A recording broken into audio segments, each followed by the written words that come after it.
prove whether in a perfectly inelastic collision energy is lost or energy is gained. So let us take a situation. Suppose this is a body of mass m1. I am writing this body as A. It is moving with an initial velocity u1 and there is another body B which is of mass m2. It is initially, suppose I have written u2 is at rest. None. So it is at rest. So they have a collision. Means I say they have a collision, and after collision, since it is a perfectly inelastic, so what will happen? They will stick together and will move together. So they are sticking together. I am writing drawing AB is together, and they will move with a common velocity. Suppose this is my common velocity. Got it? Hope it is okay. This is my situation I have given in order to prove whether it is a loss of energy or gaining energy. It is inelastic collision. Since it is inelastic also, so what will happen? Only momentum will be conserved.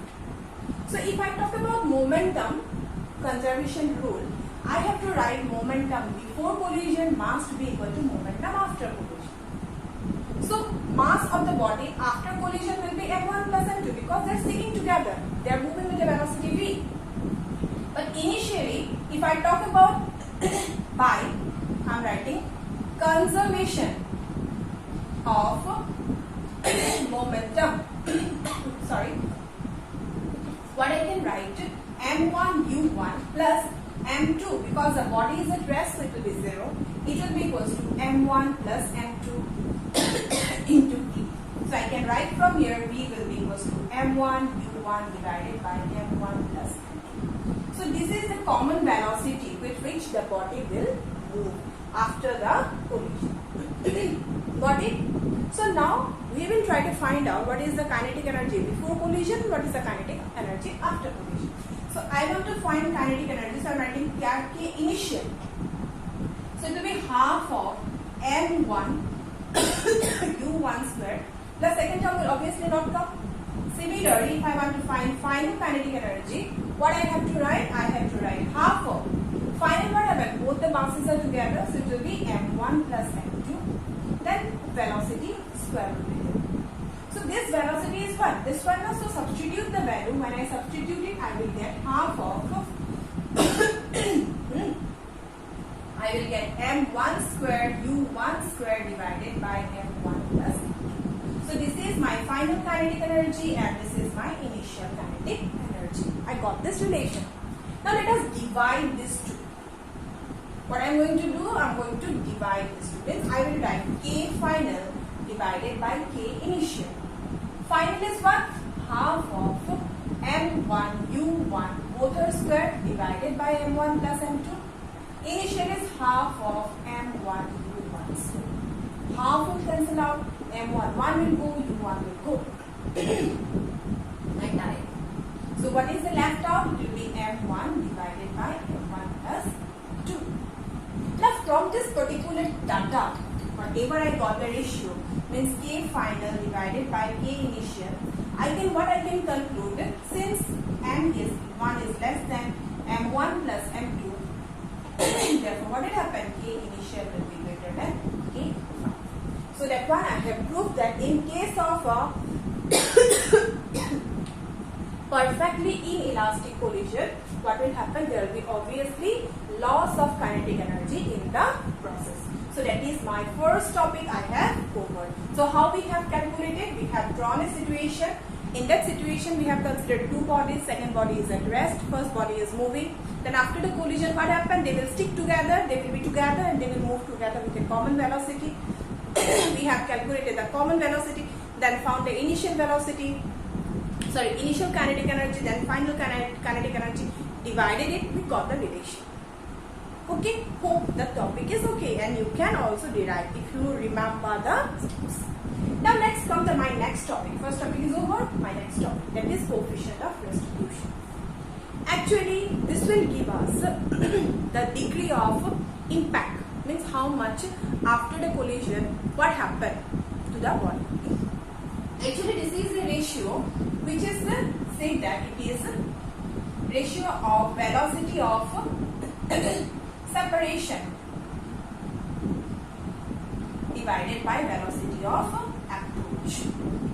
I hope you remember in elastic collision, we know about the terms velocity of separation is v2 minus v1, velocity of approach is u1 minus v2. So this is my expression for E. Let us consider elastic collision. When I consider elastic collision, do you remember we have proved there that velocity of approach and velocity of separation are equal? If both are equal, then the value of E will become 1. Done? If it is perfectly inelastic collision, if it is perfectly inelastic collision, then what will happen? They will stick together and move together. So there is no question of velocity of separation. They don't have any separate velocity. So this term will become 0. As a result, my value of E will become 0. Yes, if it is only inelastic collision, it comes as 1 marks question in MCQ. If it is an inelastic collision, then the value will lie between these two. So I will write 0 less than E less than 1. So it can be 0.9, 0.85, 0.1 like that, but it cannot be minus 1, minus 2, or it cannot be 1.1, 1.2, or it cannot be 1 also. Because 1, if I say, it becomes an elastic. If I say 0, it becomes a perfectly inelastic. So this one is my second topic for today's class. Let's move to the third topic. That is the elastic collision in 2 dimension. 2 dimension means what? They are not, suppose we are playing marbles. When we are young, we used to play marbles. We have a marble, then if you throw another marble and hit the marble, it is necessary, means will these 2 marbles move in the same straight line? No, they will move in different paths. That is the 2-dimensional collision.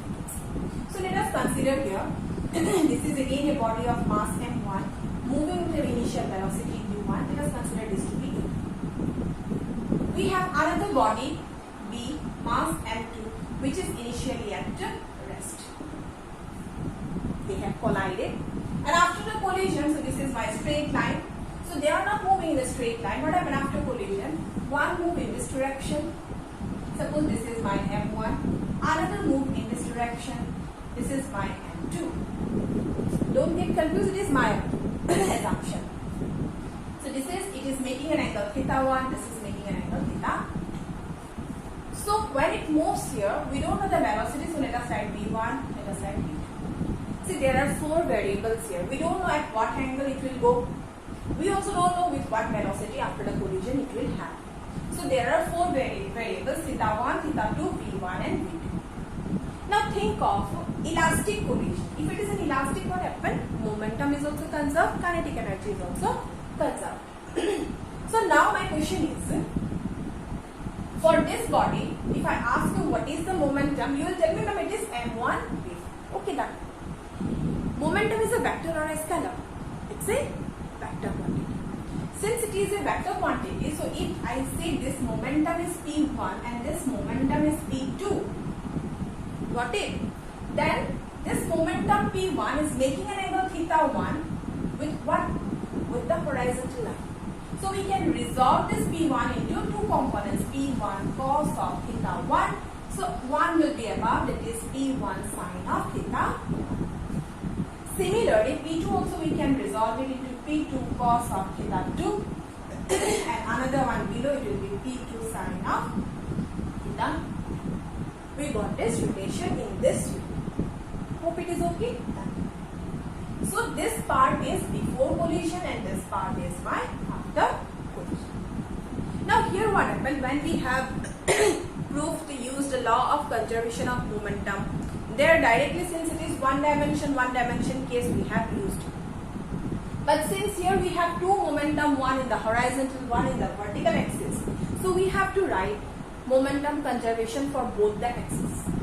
Suppose I talk about the x-axis, along x-axis conservation of momentum, then initial momentum means before collision it will be m1 u1, because the second body is at rest, so it will become 0, which will be equal to momentum after collision. After collision, horizontal direction is p1 cos θ1 plus P2 cos of theta. If you want to write M1, M2, M1, V1, M2, V2, it's up to you. So this is my x-axis.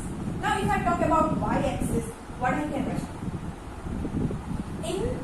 Before collision, there is no component along y. It is not going in y, it is going only in x. So what happened before collision is 0.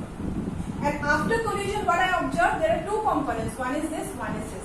So I can write P1 sine of theta 1 minus P2 sine of theta. It is up to you whether you consider P2 sine theta to be greater or like that. But thing is that, see, if it is a x-axis, above this is my y-axis, so this is my positive y-axis, this is my negative. So this is first will come, so I have written P1 sin theta 1 minus P2 sin theta 2.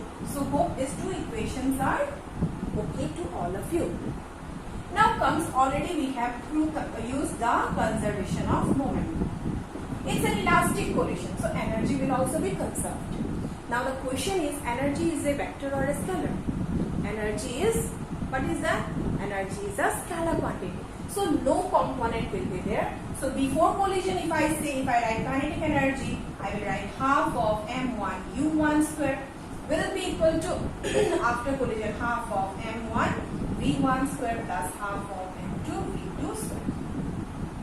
Will I get any other equation here? No.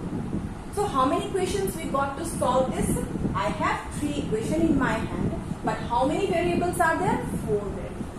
In mathematics, we have studied, if you have 2 variables, we need 2 equations. If you have 1 variable, only 1 equation is sufficient to solve it. So 4 variables mean I need minimum 4 equations. Since I don't have 4 equations, so this one I cannot solve it.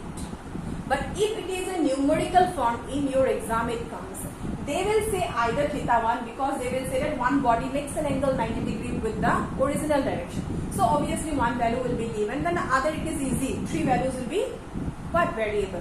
One is given. So it can happen in that way also. So depending upon the question, these equations will come. You must remember, in your numericals, one value will be provided to. Okay, so for today's class, we have learned perfectly inelastic collision, where we have proved that the kinetic energy is lost.